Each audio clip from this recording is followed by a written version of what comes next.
সাজিদ চমৎকার একটা হাসি দিল। বিপ্লব দা সেদিকে মনোযোগ দিয়েছেন বলে মনে হলো না। উনি মোটামুটি একটা লেকচার শুরু করেছেন। আমি আর সাজিদ খুবই মনোযোগী ছাত্রের মতো ওনার বৈজ্ঞানিক কথাবার্তা শুনছিলাম। তিনি যা বোঝালেন তার সারসংক্ষেপ ঠিক এরকম। পদার্থবিজ্ঞানে নতুন দিগন্তের উন্মোচন করেছে কোয়ান্টাম মেকানিক্স। এই কোয়ান্টাম মেকানিক্সে একটি থিওরি আছে, সেটি হচ্ছে কোয়ান্টাম ফ্ল্যাকচুয়েশন। এই কোয়ান্টাম ফ্ল্যাকচুয়েশনের মূল কথা হলো মহাবিশ্বে পরম শূন্যস্থান বলে আদতে কিছুই নেই। মানে আমরা যেটাকে নাথিং বলে এতদিন জেনে এসেছি, বিজ্ঞান বলছে আদতে নাথিং বলতে কিছুই নেই। প্রকৃতি শূন্যস্থান পছন্দ করে না। তাই যখনই কোনো শূন্যস্থান নাথিং তৈরি হয়, সেখানে 1 সেকেন্ডের বিলিয়ন ভাগের 1 ভাগ সময়ের মধ্যে কণা এবং প্রতিকণা, ম্যাটার অ্যান্ড অ্যান্টিম্যাটার তৈরি হচ্ছে এবং একটির সাথে অন্যটির ঘর্ষণে ধ্বংস হয়ে যাচ্ছে। তোমরা কি জানো কোয়ান্টাম ফ্ল্যাকচুয়েশনের ধারণা কোথা থেকে এসেছে? আমি বললাম না। বিপ্লব দা আবার বলতে শুরু করলেন, এই ধারণা এসেছে হাইজেনবার্গের বিখ্যাত অনিশ্চয়তা নীতি থেকে। হাইজেনবার্গের সেই বিখ্যাত সূত্রটা তোমরা জানো নিশ্চয়ই। সাজিদ বলল, হ্যাঁ, হাইজেনবার্গ বলেছেন আমরা কখনো একটি কণার অবস্থান এবং এর ভরবেগের সঠিক পরিমাণে একসাথে অ্যাকুরেটলি জানতে পারবো না। যদি অবস্থান সঠিকভাবে জানতে পারি তাহলে এর ভরবেগের মধ্যে গলদ থাকবে। আবার যদি ভরবেগ সঠিকভাবে জানতে পারি তাহলে এর ভরবেগের মধ্যে গলদ থাকবে। আবার যদি ভরবেগ সঠিকভাবে জানতে পারি তাহলে এর অবস্থানের মধ্যে গলদ থাকবে। দুটো একই সাথে সঠিকভাবে জানা কখনোই সম্ভব না। এটা যে সম্ভব না এটা বিজ্ঞানের আশারতা নয়, আসলে এটা হলো কণার ধর্ম বা বৈশিষ্ট্য। বিপ্লবদা বললেন, এক্স্যাক্টলি, একদম তাই। হাইজেনবার্গের এই নীতিকে শক্তি আর সময়ের ক্ষেত্রে ব্যবহার করা যায়। হাইজেনবার্গের এই নীতি যদি সত্যি হয় তাহলে মহাবিশ্বে শূন্যস্থান বলে কিছু থাকতে পারে না। যদি থাকে তাহলে তার অবস্থান ও ভরবেগ দুটোই শূন্যে চলে আসে, যা হাইজেনবার্গের নীতির বিরুদ্ধ। এইটুকু বলে বিপ্লবদা একটু থামল। কফির পর থেকে কফি ঢালতে ঢালতে বললেন, বুঝতেছ তোমরা? সাজিদ বুঝেছে কিনা জানি না, তবে আমার কাছে ব্যাপারটি দুর্বোধ্য মনে হলেও বিপ্লবদার উপস্থাপন ভঙ্গিমা সেটাকে অনেকটাই প্রাঞ্জল করে তুলছে। ভালো লেগেছে। বিপ্লবদা কফিতে চুমুক দিলেন। এরপর আবার বলতে শুরু করলেন, তাহলে তোমরা যে বললে বিগ ব্যাংয়ের কথা, এর আগে কিছুই ছিল না, না সময়, না শক্তি, না অন্য কিছু। তাহলে বিগ ব্যাংয়ের বিস্ফোরণটি কিভাবে হলো? এর জন্য নিশ্চয়ই কোনো শক্তির দরকার, কোনো বাহ্যিক বল দরকার, তাই না? এটা বলে তোমরা স্রষ্টার ধারণাকে জায়েজ করতে। তোমরা বলতে এই বাহ্যিক বলটা এসেছে স্রষ্টার কাছ থেকে। কিন্তু দেখো, বিজ্ঞান বলছে এখানে স্রষ্টার কোনো হাত নেই। বিগ ব্যাং হবার জন্য যে শক্তি দরকার ছিল সেটা এসেছে এই কোয়ান্টাম ফ্ল্যাকচুয়েশন থেকে। সুতরাং মহাবিশ্ব তৈরিতে স্রষ্টার অস্তিত্বকে বিজ্ঞান সরাসরি না বলে দিয়েছে। আর তোমরা এখনও স্রষ্টা করে কোথায় যে পড়ে আছো তা আমি বুঝতে পারি না। এতটুকু বলে বিপ্লবদার চোখ মুখ ঝলমলিয়ে উঠল। মনে হচ্ছে উনি যে উদ্দেশ্যে আমাদের ডেকেছেন তা সফল হয়ে গেছে। আমরা হয়তো ওনার বিজ্ঞানের ওপর এই জ্ঞান গর্ভ লেকচার শুনে এক্ষুনি নাস্তিকতার ওপর ঈমান নিয়ে আসব। যাই হোক, ইতিমধ্যে সাজিদ 2 কাপ কফি গিলেছে। নতুন 1 কাপ ঢালতে ঢালতে সে বলল, এই ব্যাপারে স্টিফেন হকিংয়ের বই আছে, নাম হচ্ছে দ্য গ্র্যান্ড ডিজাইন। এটা আমি পড়েছি। সাজিদের কথা শুনে বিপ্লবদাকে খুব খুশি মনে হলো। তিনি বললেন, বাহ, তুমি তাহলে পড়াশোনায় স্টপ করোনি? বেশ বেশ, পড়াশোনা করবে, বেশি বেশি পড়বে, যত পড়বে তত দৃষ্টিভঙ্গির প্রসারতা বাড়বে। সাজিদ হাসল। হেসে সে বলল, কিন্তু দাদা, এই ব্যাপারে আমার কনফিউশন আছে। কোন ব্যাপারে? বিপ্লবদার প্রশ্ন। স্টিফেন হকিং আর লিওনার্দো স্লোদিনের বই দ্য গ্র্যান্ড ডিজাইনের ব্যাপারে। বিপ্লবদা একটু থতমত খেল। মনে হলো সম্ভবত মনে মনে বলছেন, এই ছেলে দেখছি খোদার ওপর খোদাগিরি করছে। তিনি বললেন, ক্লিয়ার করো। সাজিদ বলল, আমি 2 দিক থেকে এটার ব্যাখ্যা করব, বিজ্ঞান ও ধর্ম, যদি অনুমতি দেন। অবশ্যই। বিপ্লবদা বললেন, আমি মুগ্ধ শ্রোতা। গুরু আর প্রাক্তন শিষ্যের তর্ক জমে উঠেছে। সাজিদ বলল, প্রথম কথা হচ্ছে স্টিফেন হকিংয়ের এই থিওরিটা এখনও থিওরি, সেটা ফ্যাক্ট নয়। এই ব্যাপারে প্রথম কথা বলেন বিজ্ঞানী লরেন্স ক্রাউস। তিনি এটা নিয়ে একটি বিশাল সাইজের বই লিখেছিলেন। বইটার নাম ছিল আ ইউনিভার্স ফ্রম নাথিং।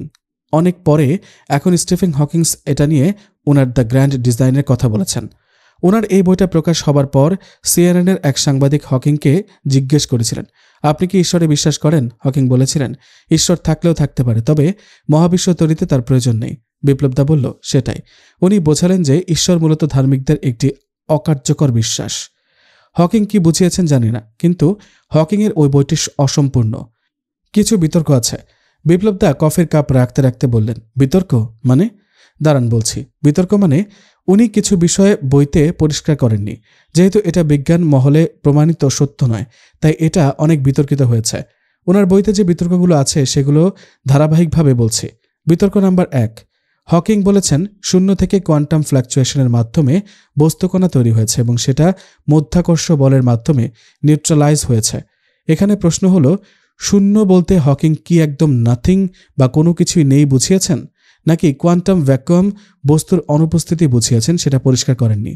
হকিং বলেছেন শূন্যস্থানে বস্তুকণার মাঝে কোয়ান্টাম ফ্ল্যাকচুয়েশন হতে হলে সেখানে মধ্যাকর্ষ বল প্রয়োজন, কিন্তু ওই শূন্যস্থানে যখন সময় আর স্থান তৈরি হয়নি, ঠিক কোথা থেকে এবং কিভাবে মহাকর্ষ বল এলো তার কোনো ব্যাখ্যা হকিং দেননি।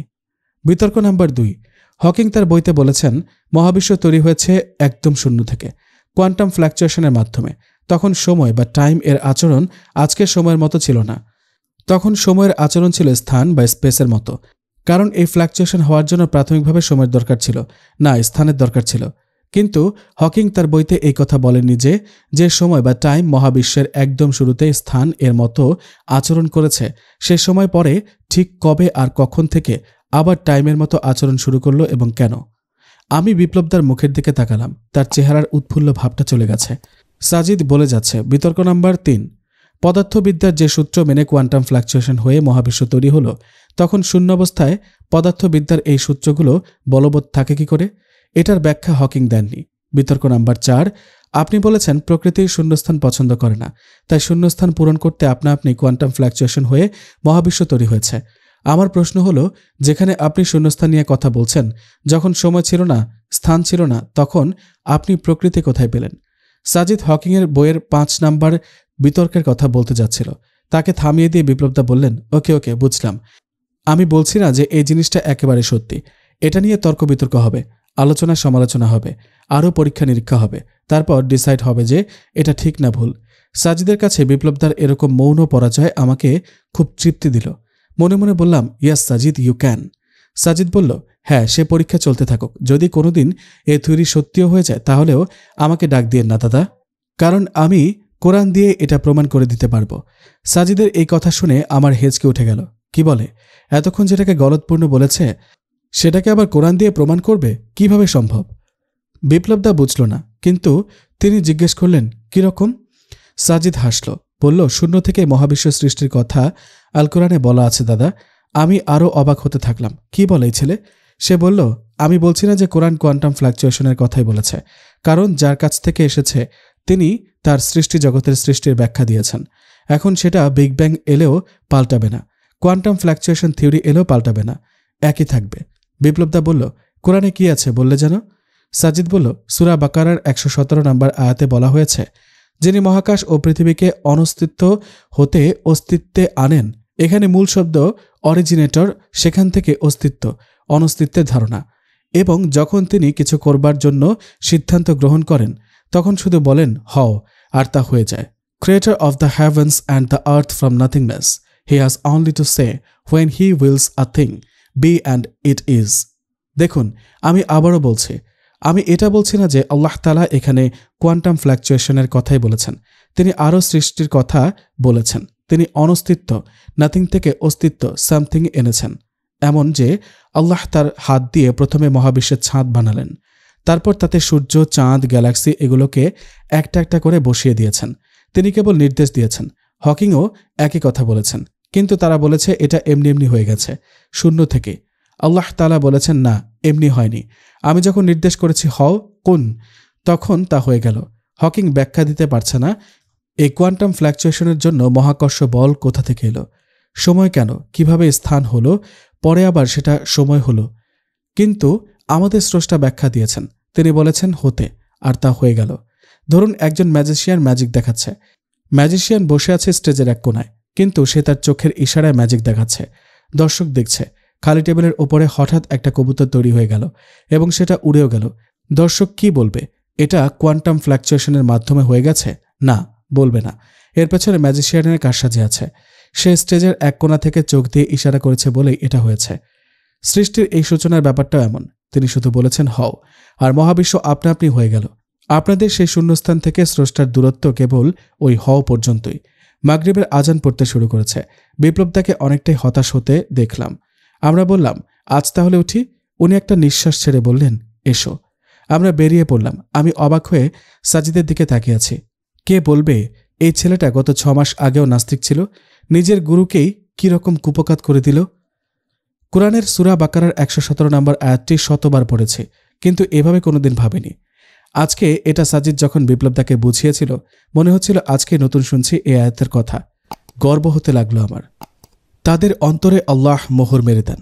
সত্যি কি তাই? বিশ্ববিদ্যালয়ের কেন্দ্রীয় লাইব্রেরিতে বসে বই পড়ছিলাম।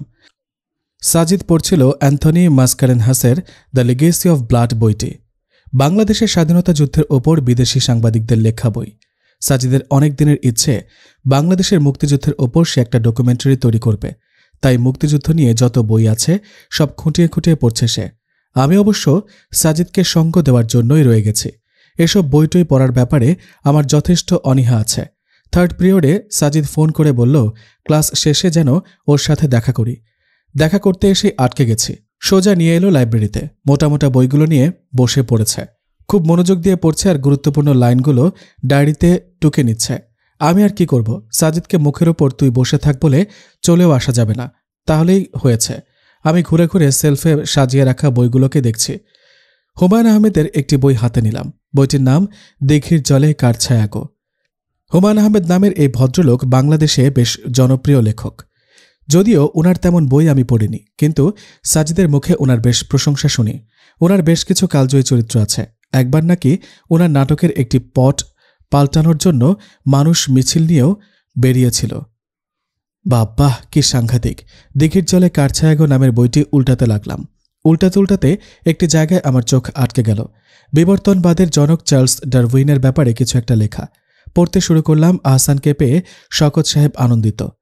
তিনি নতুন একটা বই পড়ছেন। বইয়ে বিবর্তনবাদের জনক ডারউইন সাহেবকে ধরাশয়ী করা হয়েছে। তার পূর্বপুরুষ বানর, এটা তিনি মেনে নিতেই পারতেন না। এখন সমস্যার সমাধান হয়েছে। তিনি আহসানের দিকে ঝুঁকে এসে বললেন, তুমি ডারউইনবাদে বিশ্বাস করো? আহসান বলল, জি চাচা করি। তা তোমার বিশ্বাস তুমি এখন যে কোনো একটা ভালো ডাস্টবিন দেখে ফেলে আসতে পারো? আহসান বলল, জি আচ্ছা। পুরো বিষয়টা না শুনে জি আচ্ছা বলবে না, আগে পুরো বিষয়টা শোনো। আহসান হতাশ ভঙ্গিতে পুরো বিষয়টা শোনার জন্য প্রস্তুত হল। সহজে বিরক্তিকর মানুষটার কাছ থেকে ছাড়া পাওয়া যাবে বলে মনে হচ্ছে না। শওকত সাহেব বললেন, তোমাদের ডারউইনের থিওরি বলে পাখি আসে সরীসৃপ থেকে। তুমি এখন একটা সাপ ও ময়ূর পাশাপাশি রাখো। চিন্তা করো যে ময়ূরের পূর্বপুরুষ সাপ, যে সাপ এখন ময়ূরের প্রিয় খাদ্য। বলল, তোমার কিছু বলার আছে? এই মুহূর্তে কিছু বলার নেই চাচা। মনে মনে 10-এর ওপরে 950টা শূন্য বসাও। এই বিশাল প্রায় অসীম সংখ্যা দিয়ে 1কে ভাগ করো। কি পাবে জানো? শূন্য। এটা হলো অ্যাটমে অ্যাটমে ধাক্কাধাক্কি করে ডিএনএ অণু তৈরির সম্ভাবনা মেলার কারণে। কোনো বিজ্ঞানীর নাম শুনেছ? ছাগল টাইপ সায়েন্টিস্ট। চাচা শুনিনি। ওই ছাগলটা 1950 সনে একটা এক্সপেরিমেন্ট করে অন্য ছাগল সায়েন্টিস্টদের মধ্যে হইচই ফেলে দিয়েছিল। ছাগলটা করেছে কি, ল্যাবরেটরিতে আদি পৃথিবীর আবহাওয়া তৈরি করে ঘন ঘন ইলেকট্রিক কারেন্ট পাস করেছে।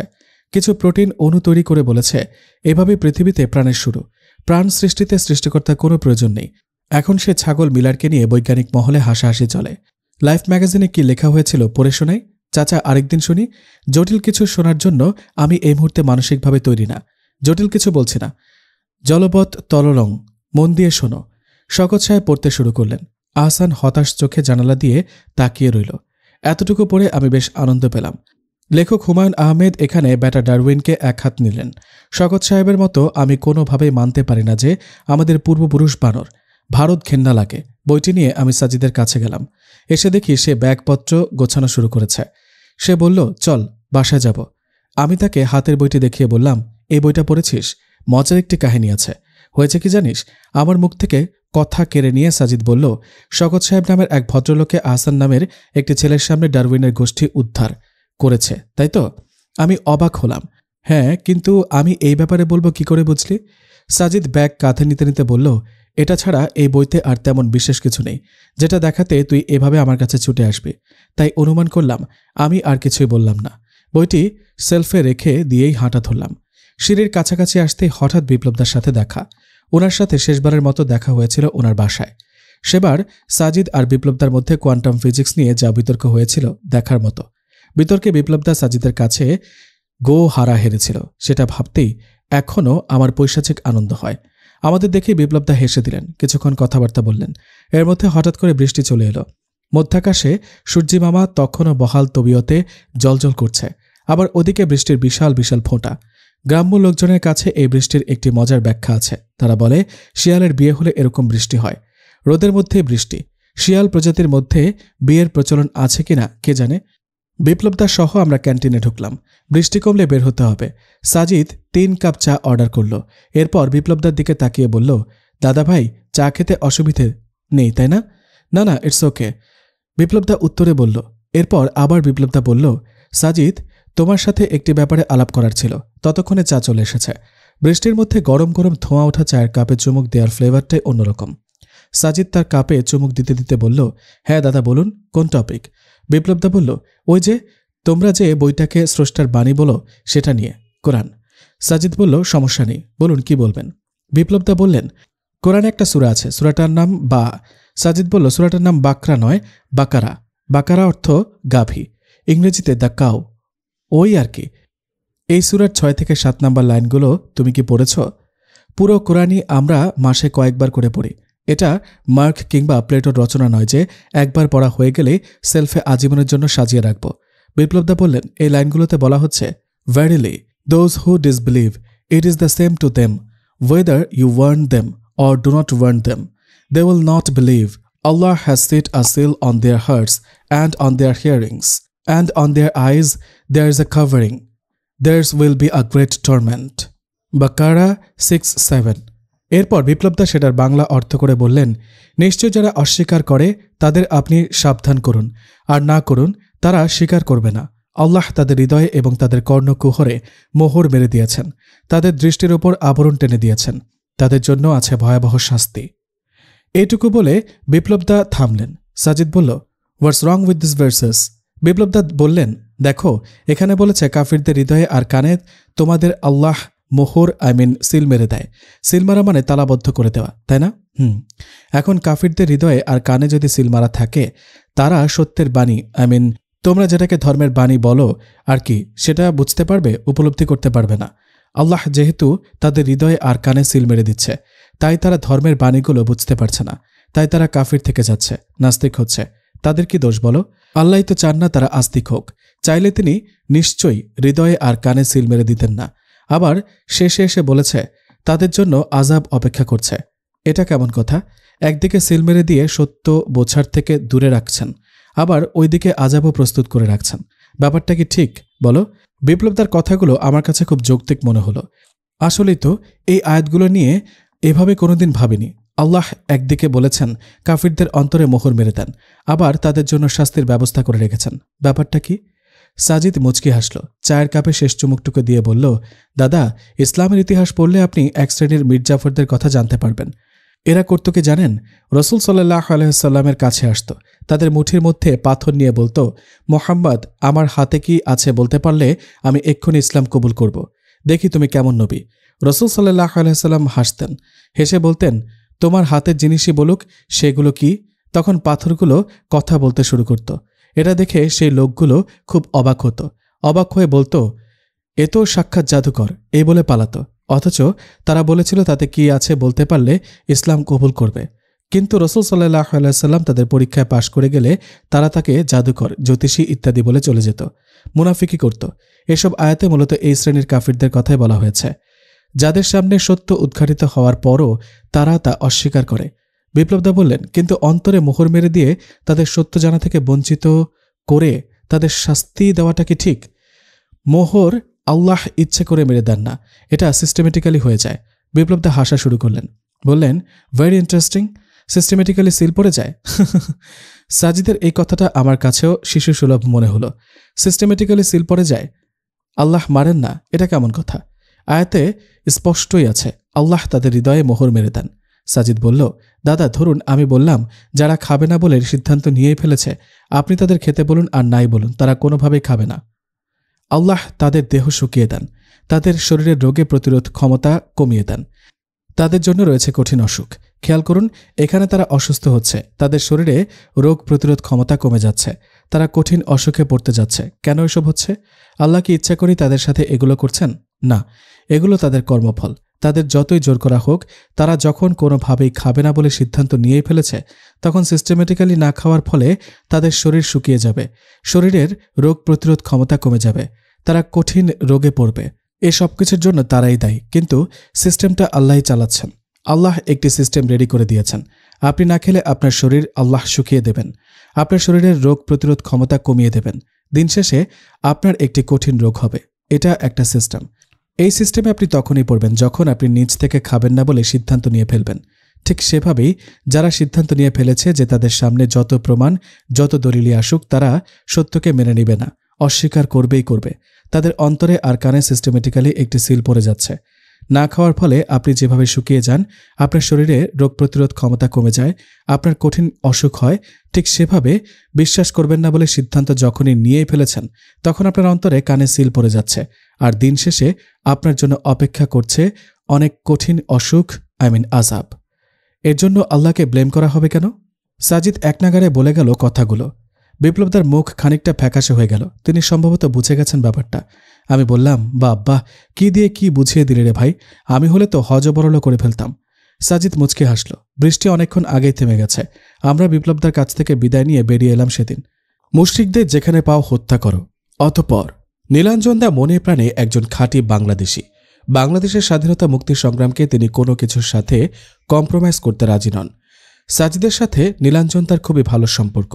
নীলাঞ্জনদাকে আমরা ভালোবেসে নীলুদা বলেই ডাকি। উনি একাধারে কবি, রাজনীতিবিদ ও সাংবাদিক। আজকে সাজিদের সাথে নীলুদার একটি বিশেষ আলাপ হবে। কয়েকদিন আগে নীলুদা ব্লগে আল কোরআনের একটি আয়াতকে সন্ত্রাসবাদী আয়াত বলে কটাক্ষ করে পোস্ট করেছে। সে ব্যাপারে সুরাহা করতে নিজ থেকেই নীলুদার বাসায় যাচ্ছি আমরা বিকেল 4টায় নীলুদার বাসার উদ্দেশ্যে রওনা দিলাম। ওনার বাসায় এর আগে কখনো আসেনি। ওনার সাথে দেখা হতো প্রেস ক্লাব আর বিভিন্ন প্রোগ্রামে। তবে উনি যে নীলক্ষেতে থাকেন সেটা জানি। নীলক্ষেতে এসে সাজিদ নীলুদাকে ফোন দিল। ওপাশ থেকে সুন্দর একটি রিংটোন বেজে উঠল। রিংটোন সেট করা ছিল বঙ্গবন্ধু শেখ মুজিবুর রহমানের 7ই মার্চের সেই বিখ্যাত ভাষণ। সাজিদ ফোনে লাউড স্পিকার অন করে দিল। আমরা আবার শুনলাম বঙ্গবন্ধু সেই চিরচেনা ভাষণ। বঙ্গবন্ধু বলছেন, আমরা তাদের ভাতে মারব, আমরা তাদের পানিতে মারব। এবারের সংগ্রাম আমাদের মুক্তির সংগ্রাম, এবারের সংগ্রাম স্বাধীনতার সংগ্রাম। পরপর 2বার রিং হওয়ার পর তৃতীয়বারে নীলুদা ফোন রিসিভ করলেন। সাজিদকে নীলুদা ভালোভাবে বাসার ঠিকানা বুঝিয়ে দিলেন। আমরা ঠিকঠাক পৌঁছে গেলাম। বাইরে থেকে কলিং বেল বাজতেই বুড়ো মতো এক ভদ্রলোক দরজা খুলে দিল। আমরা ভিতরে গেলাম।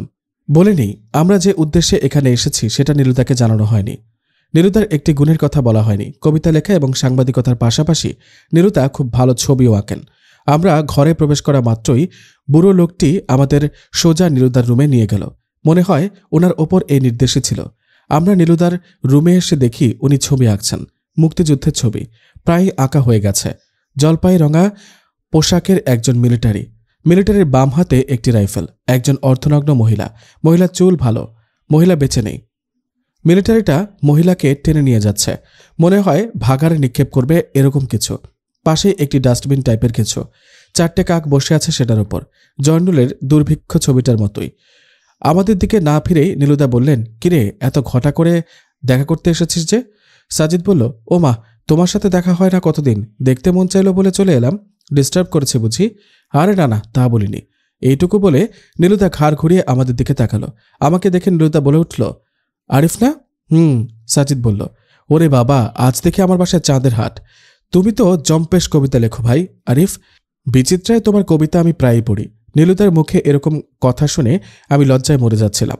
সাজিদ বলল, জানো দাদা, তাকে কত করে বলি বইমেলার জন্য কবিতার একটা পাণ্ডুলিপি রেডি কর, কিন্তু সে বলে ওর নাকি ভয় করে। দেখো তো দাদা। নীলুদা বলল, হ্যাঁ, পাণ্ডুলিপি রেডি করো। একবার বই বের হয়ে গেলে দেখবে ভয়টা সব দৌড়ে পালাবে। তোমার লেখার হাত দারুণ, আমি পড়ি। তো বেশ ভালো লিখেছ। সাজিদ বলল, দাদা, ওটা কি মুক্তিযুদ্ধ কেন্দ্রিক ছবি যেটা আঁকছ? নীলুদার উত্তর, আচ্ছা দাদা, মুক্তিযুদ্ধ নিয়ে আমার বিশেষ পড়াশোনা নেই। তুমি তো আবার এই লাইনের। আজ তোমার কাছ থেকে মুক্তিযুদ্ধের গল্প শুনব। নীলুদা মুচকি হাসলেন। তুলির শেষ আঁচড়খানা দিয়ে খাটের উপর উঠে বসলেন। আমরা দুজন ততক্ষণে 2টি চেয়ারে বসে পড়েছি। বুড়ো ভদ্রলোক ট্রেতে করে কফি নিয়ে এসেছেন। নীলুদা কফিতে চুমুক দিতে দিতে মুক্তিযুদ্ধের গল্প বলা শুরু করলেন। 1971 সাল। পশ্চিম পাকিস্তানের হাতে চরমভাবে নির্যাতিত ও নিষ্পেষিত হচ্ছিল বাঙালিরা। যখনই তারা নিজেদের অধিকার আদায়ের জন্য সোচ্চার হয়েছে, তখনই পাকিস্তানিরা বাঙালিদের ওপর চালিয়েছে অত্যাচার, নির্যাতন। নীলুদার কণ্ঠ ভারী হয়ে এলো। মুক্তিযুদ্ধের আলাপ উঠলেই উনি এরকম আবেগপ্রবণ হয়ে যান। উনি বলে যাচ্ছেন এই অত্যাচার ও নির্যাতনের মাত্রা এতই ভয়াবহ হয়ে উঠল যে বাঙালিরা শেষ পর্যন্ত নিজেদের এবং নিজেদের মাতৃভূমিকে রক্ষা করতে অস্ত্র হাতে তুলে নিতে বাধ্য হল। তখন চলছে উত্তাল মার্চ মাস। হাজার বছরের শ্রেষ্ঠ বাঙালি, বাংলা ও বাঙালি জাতির কর্ণধার, ইতিহাসের বরপুত্র, জাতির জনক বঙ্গবন্ধু শেখ মুজিবুর রহমান রেসকোর্স ময়দানে সশস্ত্র যুদ্ধের ডাক দিলেন। সাজিদ বলল, দাদা তোমার ফোনের রিংটোন আবার একবার শুনি তো প্লিজ। আমরা তাদের ভাতে মারব, আমরা তাদের পানিতে মারব। বাবার এই কি সাংঘাতিক কথা। নীলুদা কপালের ভাঁজ দীর্ঘ করে বললেন, সাংঘাতিক বলছিস কেন? বরং বল, এটি হলো বাঙালির মহাকাব্য। সেদিন এরকম করে বাঙালিদের অনুপ্রাণিত না করলে আমরা কি স্বাধীনতার স্বাদ পেতাম? তাই বলে মেরে ফেলার কথা? এটা তো আইন হাতে তুলে নেওয়ার মতো ব্যাপার। সাজিদ বলল। নীলুদা বলল, যেখানে নিজেদের অস্তিত্বই বিলুপ্ত হবার পথে সেখানে তুই আইন বানাচ্ছিস? যুদ্ধের ময়দানে কোনো আইন চলে না। তারপর বঙ্গবন্ধু সেই ঐতিহাসিক ভাষণে উদ্বুদ্ধ হয়ে বাঙালিরা ঝাঁপিয়ে পড়ল যুদ্ধে।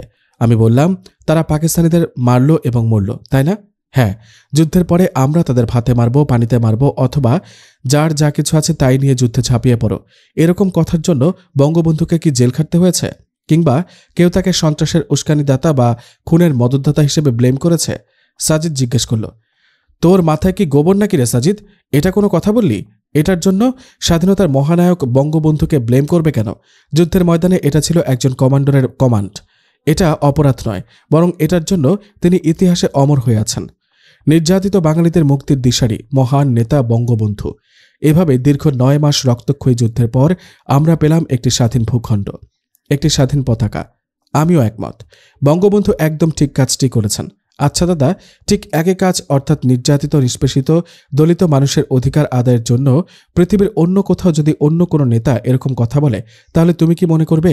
অন্য কোনো নেতা যদি বলে শত্রুদের যেখানে পাও হত্যা করো, আর এই কমান্ডে উদ্বুদ্ধ হয়ে যদি নির্যাতিত মানুষগুলোকে যুদ্ধে ঝাঁপিয়ে পড়ে, তুমি সেটাকে কোন চোখে দেখবে? অবশ্যই আমি ওই নেতার পক্ষে থাকব এবং তার এই কথার, এই কাজের প্রশংসা করব। নীলুদা বললেন, যেমন আমি চে গুয়েভারার সংগ্রামকে স্বাগত জানাই, আমি জোসেফ স্ট্যালিন, মাও সেতুংয়ের সংগ্রামকে স্বাগত জানাই। এরা সবাই নির্যাতিতদের অধিকারের জন্য লড়েছেন। এবার সাজিদ বলল, দাদা আপনি আরবদের ইতিহাস জানেন? কিরকম? 1400 বছর আগের কথা। আরবের প্রচলিত ধর্মবিশ্বাসের বিপরীতে একটি নতুন ধর্মবিশ্বাস সেখানে মাথা তুলে দাঁড়ায়। কিছু মানুষ স্বেচ্ছায় কোনোরকম জোর জবস্তি ছাড়াই এই ধর্মটির প্রতি অনুরাগী হয়ে পড়ে। তারা দলে দলে এই ধর্মবিশ্বাস মেনে নিতে শুরু করে। কিন্তু সমাজপতিদের এটা সহ্য হয়নি। যারা যারা এই ধর্মটিকে মেনে নিচ্ছিল তাদের ওপরই নেমে আসছিল অকথ্য নির্যাতন। বুকের ওপর পাথর তুলে দেওয়া, ডটের পেছনে রশি দিয়ে বেঁধে মরুভূমিতে ঘুরানো, গর্দান নিয়ে নেওয়ার এত ঘটনাসহ আরও কত কি। এক পর্যায়ে এই ধর্মের প্রচারক এবং তার সঙ্গী সাথীদেরকে দেশ ছাড়া করা হলো। এমন কোনো নির্যাতন নেই যা তাদের ওপর নেমে আসে স্বদেশ হারা, স্বজন হারা হয়ে তারা তখন বিধ্বস্ত। 71-এ আমাদের শত্রু যেমন পাকিস্তান, 1400 বছর আগের সে সময়টায় মুসলিমদের শত্রু ছিল মুশরিক। তাহলে এই অত্যাচার নির্যাতনের বিরুদ্ধে দাঁড়িয়ে তাদের নেতা যদি ঘোষণা দেয়, তোমরা মুশরিকদের যেখানে পাও হত্যা করো, তাহলে দাদা এতে কি কোনো অপরাধ, কোনো সন্ত্রাসবাদ প্রকাশ পায়? নীলুদা চুপ করে আছে।